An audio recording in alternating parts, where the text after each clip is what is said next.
Irmãos, paz do Senhor. Amém? Eu quero convidá-lo a abrir a sua Bíblia no livro de Gênesis, capítulo de número 5. Gênesis, capítulo de número 5. Nós vamos ler os versículos 1, 2, depois pular lá para o 18. Do 18 até o 24. Gênesis 5, versículos 1 e 2, depois do 18 até o 24. Amém, irmãos. Eu vou fazer essa leitura aqui. Capítulo 5, versículo 1. Este é o registro da descendência de Adão. Quando Deus criou o homem, a semelhança de Deus o fez. Homem e mulher os criou. Quando foram criados, ele os abençoou e os chamou homem. Verso 18. Aos 162 anos, Jared gerou Enoque. Depois que gerou Enoque, Jared viveu 800 anos e gerou outros filhos e filhas. Viveu ao todo 962 anos e morreu. Aos 65 anos, Enoque gerou Matusalém. Depois que gerou Matusalém, Enoque andou com Deus 300 anos e gerou outros filhos e filhas. Viveu ao todo 365 anos. Enoque andou com Deus e já não foi encontrado, pois Deus o havia arrebatado. Feche seus olhos. Pai, nós te louvamos, nós te bendizemos, tua palavra foi lida e queremos pedi-lo que venha aplicá-la pessoalmente a cada um de nós.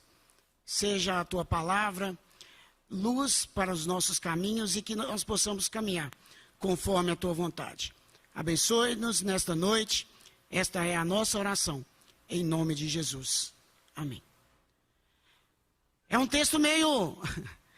Eu falei com o pastor Pedro assim, pastor, lê para mim tal texto, e falei assim, não me chama de louco, porque tem textos na Bíblia que a gente olha para ele e fala assim, mas o que a gente vai tirar desse texto?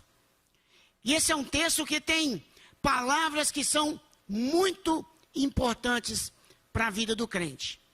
Porque os versículos 1 e 2 já começam dizendo, relembrando acerca da criação.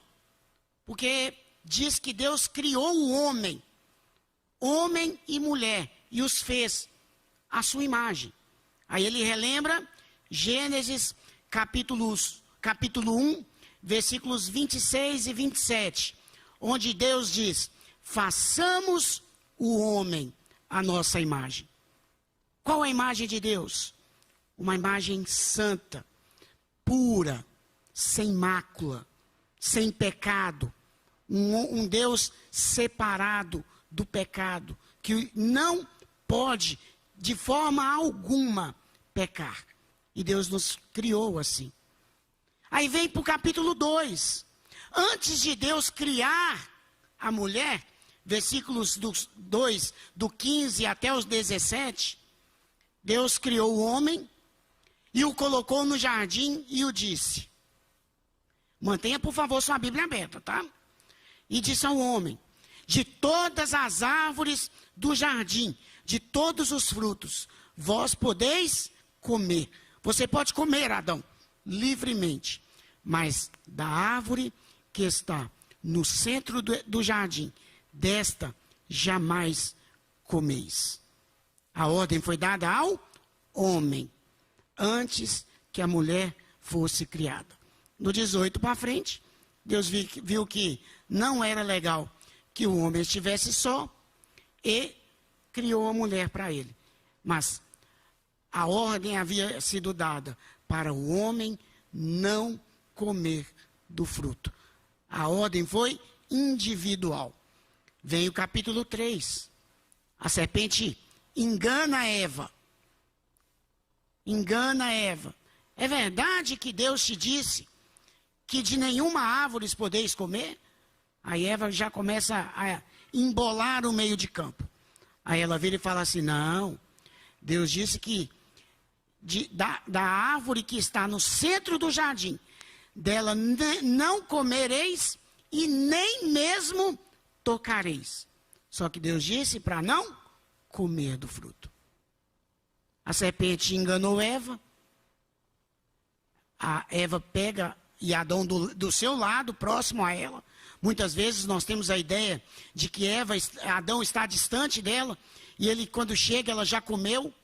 Mas o texto hebraico nos mostra que ele estava todo o tempo ao lado dela. E não interferiu naquela conversa um instante sequer.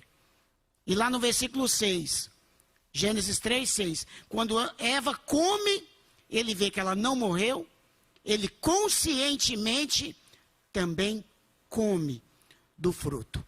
Só que aí os seus olhos se abriram, depois que ele comeu, os seus olhos se abriram, eles perceberam que estavam nus, cozeram para si folhas de figueira e folhas e se vestiram, taparam a sua nudez. E nisso nós aprendemos que muitas vezes nós conseguimos tapar aquilo que é exterior, mas Deus conhece o íntimo do nosso ser. É impossível nós nos escondermos de Deus. Ainda no capítulo 3 vem Deus e Deus chama Eva? Não. Deus não chama por Eva. Deus chama pelo homem, porque a responsabilidade é masculina, do macho. Porque Deus falou do fruto do centro do jardim, da árvore que está lá no meio, dela não comereis. E aí? Entra o pecado no mundo, Adão e Eva são expulsos do jardim, cada um com um castigo, a mulher passará a gerar com dores, sofrimento, o homem passará a ter que lavrar a terra para poder se alimentar, e a terra seria maldita, por causa de quem? Do homem, de Adão. Vem o capítulo 4,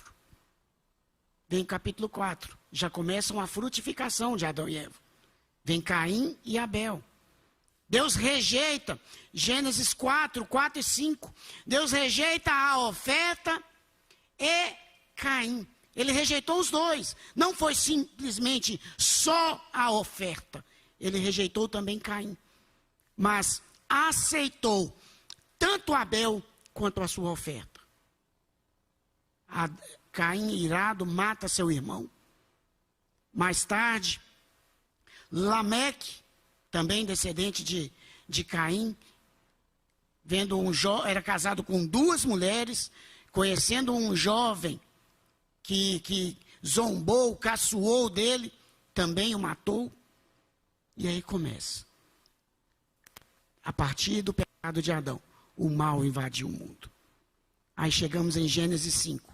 E o texto começa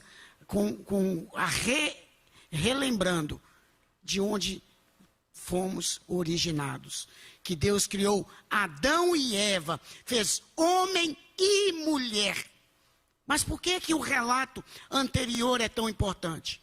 Porque se você olhar, esse texto é um texto muito repetitivo. Ele é um texto que vai repetindo, parecendo um texto fúnebre. Porque ele já começa lá no versículo 3. Aos 130 anos, Adão gerou um filho à sua imagem. Qual que foi a imagem que Adão foi criado? A imagem de Deus, sem pecado. Adão não tinha pecado antes da queda. Ele, portanto, tinha a imagem de Deus implantada em si. Era um espelho da glória de Deus. Você já viu lua cheia? Noites de lua cheia? A lua não tem luz própria, mas ela reflete a luz do sol. Ela reflete a luz do sol. E ao refletir a luz do sol, nós vemos o sol refletido na lua. Então, ao olharmos para a lua cheia, indiretamente vemos o sol. Então, quando Adão foi criado, ele foi criado como uma lua que refletia intensamente a luz de Deus. Só que vem o pecado. E Gênesis 5, versículo 3 diz que Adão criou um filho à sua imagem. Qual que é a imagem de Adão agora? Um homem pecador. A morte, a partir de então, passou a nos atingir. A morte atinge a todos. A todos. Romanos capítulo 5 também vem nos dizer que a morte nos atingiu pelo pecado de um único homem. Porque o pecado de Adão é imputado a todos nós. O pecado de Adão, ele é imputado a cada um de nós. Como se nós estivéssemos presentes lá no Éden e nós mesmos tivéssemos comido o fruto do conhecimento. O fruto da árvore que estava no centro do jardim. Nós precisamos ter consciência disso. E isso é importante para nós entendermos que não são mulheres que transferem pecado aos filhos, e sim os homens, os maridos, que transmitem pecado. Porque o texto de Gênesis 5, do 3 em diante, diz assim: todos iguais, que Adão gerou Sete, aos 130 anos, Adão gerou Sete, a sua imagem. Após criar Sete, ele viveu mais 800 anos. Viveu ao todo Adão 930 anos e morreu. O texto dá ênfase. E morreu. Mas quem gera não é a mulher? Não é a mulher que passaria, após o pecado, a gerar com dores? Então, nós, homens, é que geramos o pecado de Adão, o pecado original em nossos filhos. Por isso que Gênesis 5 narra que Adão gerou Adão, Sete, Enos, Quená, Maalalel, Jared. Depois vamos pular Enoque, Matusalém. Esses geraram filhos à sua imagem.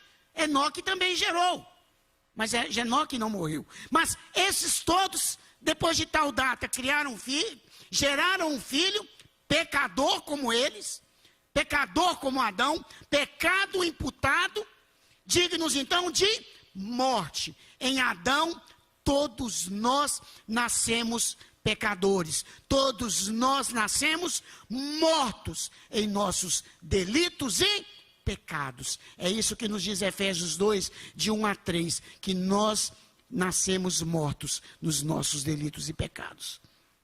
Geramos filhos pecadores. Só que não viemos aqui nessa noite para tratar de morte. Embora o texto seja um texto fúnebre, que fale da morte, e nós vivemos dias de muita morte pelo mundo. Perdemos entes queridos, perdemos pessoas queridas, mas esse texto nós viemos tratar de um tema que é muito relevante para as nossas vidas.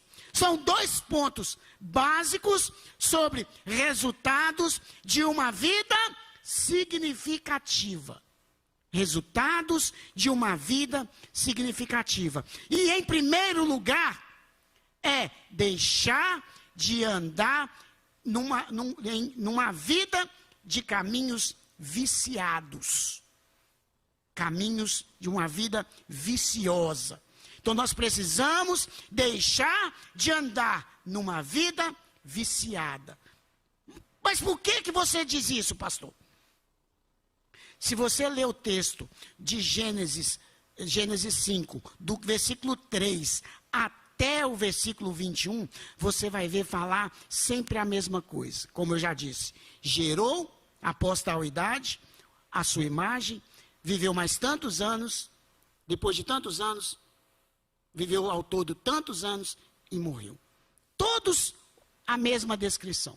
Todos os que eu citei antes. Adão, Sete, Enos, Quená, Maalalel, Jared, todos esses passaram a ter filhos. E a história é a mesma, é um texto fúnebre. E o que isso significa? Esses homens não deixaram marcas para que seus filhos pudessem seguir. Não tem uma citação sequer de algo que eles tenham feito para que seus filhos seguissem os seus caminhos. Nada, nada. E muitas vezes isso acontece nas nossas vidas. Porque nós vivemos uma vida viciada em erros, em pecados, andando por maus caminhos, se desviando, afastando da presença de Deus. E não deixamos resultados nenhum para que nossos filhos possam andar pelos mesmos caminhos que nós andamos. Nós vivemos uma vida de mentiras, ensinando nossos filhos como mentir. Ensinando nossos filhos como passar a perna quando vai à padaria comprar o pão, pega o troco errado e não devolve. Quando nós estamos no trânsito, enfurecidos, xingando quem está à nossa frente, falando mal de quem está no trânsito do lado. E os nossos filhos, olhando, ouvindo tudo o que de errado nós fazendo e seguindo, e mais tarde os nossos passos. E nós vemos o texto sem nenhum relato sequer desses homens, deixando um bom exemplo para os seus filhos. Então nós precisamos entender que nós precisamos abandonar essa vida viciada de erros, essa vida viciada de pisar na lama, ensinando nossos filhos aquilo que é errado, ensinando aos nossos filhos aquilo que foge aos padrões de Deus. Nós temos que ter consciência disso. Nós temos que ter consciência de que aquilo que fazemos, os nossos filhos vão nos seguir. Os nossos filhos vão fazer igual. Eu lá em casa, eu sento à mesa com os meninos e com a Lilian para nós jantarmos, almoçarmos. Eu tenho mania de pegar o copo, colocar o dedo no copo, depois de vazio, é claro, e ficar rodando o dedo no copo. Roda. O Silas é mestre em querer me imitar. Ele quer pegar o copo e rodar. Aí a Lília, você está vendo que ele está te imitando? Vendo não, né? O Silas está te imitando. Se ele quebrar esse copo, vai machucar. A gente vê que os nossos filhos, eles repetem o que a gente faz. Então, nós precisamos ter consciência de que se estamos fazendo errado, precisamos voltar para o espelho das Sagradas Escrituras e nela aprendemos como andar conforme os desígnios de Deus. Paramos de andarmos conforme o nosso próprio querer. Paramos de fazer aquilo que é mal aos olhos do nosso Deus. Primeiro, não só por causa dos nossos filhos, mas por causa de nós mesmos. Porque se cometemos o erro por prazer, pode ser um sinal que não estejamos na presença de Deus. Nós também estejamos andando longe da presença de Deus. Então, o primeiro ponto é abandonar a vida de vícios. Abandonar essa vida de erros, de pecados. Nós precisamos, para ter uma vida significativa, abandonar, largar para lá essa vida de vícios. Essa síndrome de vícios, de uma vida de vícios. Em segundo lugar, é necessário aprendermos a caminhar com Deus. Chegamos em Enoque. Enoque, o texto, versículos 21, ele já começa falando que Enoque tinha 65 anos e gerou Matusalém. Depois de Matusalém, viveu mais 300 anos. Viveu ao todo 365 anos. E não foi visto mais. Morreu? Não. Deus o chamou para si. Deus o arrebatou, o levou como levou Elias.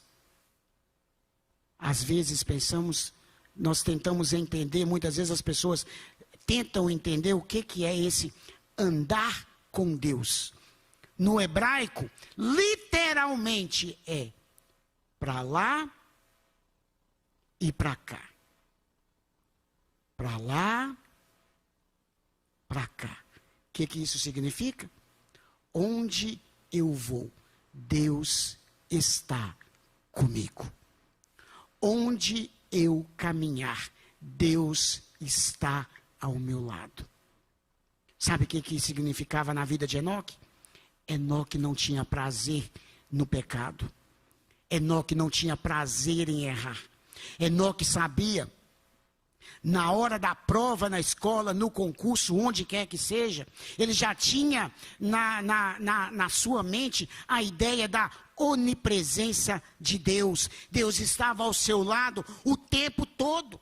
O tempo inteiro Deus estava com Enoque. O tempo todo Enoque ia, Deus com ele. Enoque vinha, Deus com ele. Então na hora da prova na escola, ele não colava.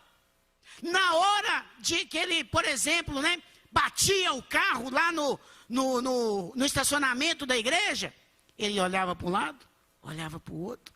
Ninguém via? Via, pernas para que te quero. Enoque não fazia isto. Pelo contrário, Enoque esperava até o dono aparecer, mas se não aparecia, ele deixava um recado com o número do seu telefone. Eu bati no seu carro, eu amassei o seu carro, me liga que eu vou bancar o conserto, trocar a peça, fazer o que for necessário, porque uma vida de quem anda com Deus é uma vida de quem foge do erro, foge do pecado, foge dessa síndrome de vida vazia. Nós precisamos ter consciência disso. O erro não faz parte de quem caminha com Deus. Ele não tem prazer na hora de declarar o imposto de renda, aumentar os seus, dizer que ganha menos ou que ganha mais, arrumar recibos com os quais ele não teve gasto. Recibos de cursos, recibos médicos. Tem muitas pessoas que fazem isso e acham que estão fazendo vantagem, mas são pessoas que não andam conforme o caráter de Cristo presente em suas vidas. Nós, como igreja, como cristãos, somos embaixadores do Senhor, embaixadores de Cristo. Onde quer que nós estivermos, Cristo está conosco. Cristo, nós o representamos ali, seja na igreja, seja no trabalho, seja em casa, seja na farmácia, na padaria, no supermercado, na faculdade, onde quer que seja. Se somos cristãos, fomos salvos em Cristo, nós caminhamos com Deus e Cristo é o nosso Senhor. Então nós, onde vamos, nós o representamos. Precisamos ter consciência disso. Precisamos saber que quem anda com Deus foge do pecado, foge daquilo que vai entristecer o nosso Deus. E tem outro ponto dentro desse segundo, de caminhar com Deus. Depois que Matusalém nasceu, o texto diz que Enoque andou com Deus 300 anos. Quando os nossos filhos nascem, nós redobramos a oração. Nós oramos mais, nós pedimos mais a Deus por eles. Quando jovens, levamos uma vida largada, e rimos de tudo, e achamos tudo graça e tal, vamos levando uma vida de qualquer jeito, vamos para a faculdade e tal. Quando nós começamos a namorar, aí, vida de namoro, vamos namorar, vamos sair, vamos lá, vamos. Casamos, vamos viver a vida de casado, tranquilo, estamos casados, vamos sair, vamos aproveitar, não vamos fazer nada, não, vamos aproveitar. Mas aí vem os filhos, nascem os filhos. Aí nós sentimos a responsabilidade do peso que é colocado sobre nós, porque os nossos filhos, como diz a palavra, são herança do Senhor. Então nós temos responsabilidade sobre eles. Já temos muitas vezes, eu falei, citei exemplos de uma vida assim meio largada, mas muitas vezes não. Só que muitas vezes levamos a vida, mesmo solteiros, sérios, é isso que ensinamos na igreja. Levamos uma vida séria, mas quando os filhos vêm, nós redobramos a oração, porque nós temos responsabilidade de ensinar os nossos filhos no caminho que eles devam andar. Provérbios 22:6. Nós precisamos ensinar aos nossos filhos. Ensina o teu filho no caminho andar. Ensina o teu filho onde ele deve passar. Ensina o teu filho, e nós oramos cada vez mais. Lá em casa foi assim. Pedimos filhos, veio a Ágata. Dobramos a oração. Quando chegou lá em casa, bonequinha. Falei, meu Deus, é de verdade. Dá até medo de quebrar. E a gente foi orar. Deus, não deixa nada acontecer, não. Cuida. Ajude-nos para que nós possamos ensinar a Ágata. Ajude-nos para que a Ágata seja uma bênção.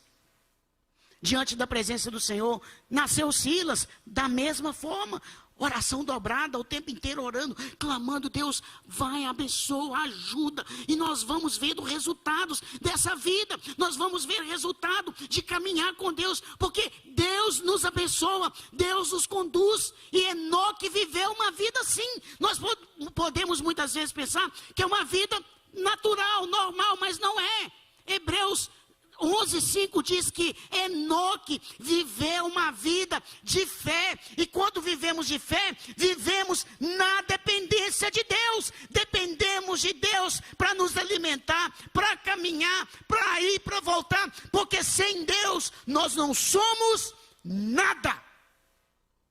Sem Deus nós não somos ninguém.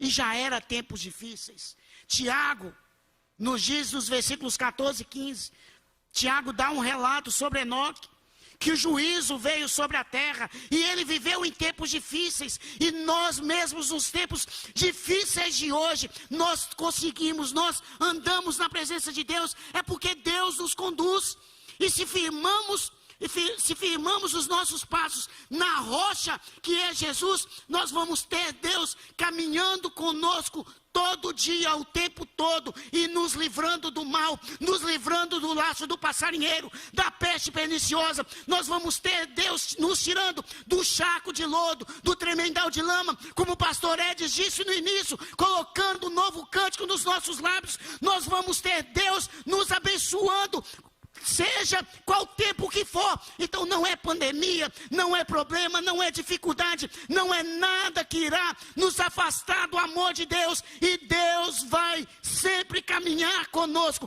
quando nós nos compromissamos com Ele, pela fé, pela graça de Cristo Jesus, a nos entregar ao Senhor. Precisamos ter consciência disso. Um dia Deus vira para Enoque e fala assim, já está tarde. Já está tarde, vem passar a noite aqui em casa. E Enoque foi dormir na casa do amigo, do Deus Todo-Poderoso. E eu vou te falar uma coisa, quando nós estamos na presença de Deus, nós não queremos voltar mais de lá. Nós queremos permanecer lá, porque é a melhor coisa, o melhor presente que nós podemos receber no Natal, é caminhar com Deus, é habitar eternamente na presença de um Deus que é santo, que é poderoso, que é maravilhoso. Então convite para nós nesta noite, caminhe com Deus, caminhe comigo, eu vou te abençoar. Cristo vira para nós e fala assim, o vosso fardo é pesado, mas eu venci o mundo e vós também vencereis, porque eu sou com você, você comigo, é mais do que vencedor. Então o convite para as nossas vidas é caminhemos com Deus, caminhemos com o Senhor, porque a certeza da eternidade é plena, é santa, é soberana, porque Deus firma os nossos passos em Cristo Jesus. Como você tem caminhado na presença de Deus? Como você tem estado na presença do Senhor? Deus te chama, você que está em casa ouvindo, Deus te chama, venha para a minha presença, caminhe comigo, eu vou te abençoar, eu vou ser com você. Haverá lutas, haverá provações, tentações, mas sede fiel, caminhe comigo, que eu vou abençoá-lo, eu vou permanecer ao seu lado em todo o percurso da caminhada. Deus te chama, não se afaste, não se desvie, mas como Enoque, mantenha-se firme na presença de Deus, caminhe com Ele, mantenha-se firme na presença de Deus, que na hora certa Ele virá ao seu socorro, Ele virá lhe abençoar, Ele virá para poder trazer ao auxílio que você tanto necessita. Eu quero convidá-lo a colocar-se em pé nesse momento.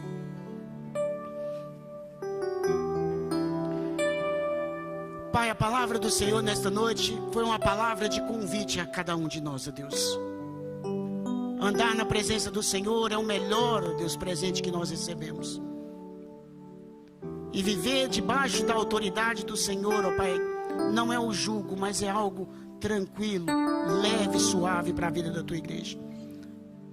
Aqueles que nesse momento estão titubeantes, pensando em se afastar do Senhor, que o Senhor fortaleça, firme os seus passos em Cristo, para que eles possam, ó Pai, não se atemorizar com as notícias do que o mundo propaga, não se atemorizarem com aquilo que acontece no mundo, mas que eles venham firmar os passos no Senhor e venham ser exemplos para uma sociedade corrupta que está aí fora. Que as pessoas, ao olharem para eles, não vejam simplesmente eles, mas vejam a imagem do Senhor refletida através das suas vidas.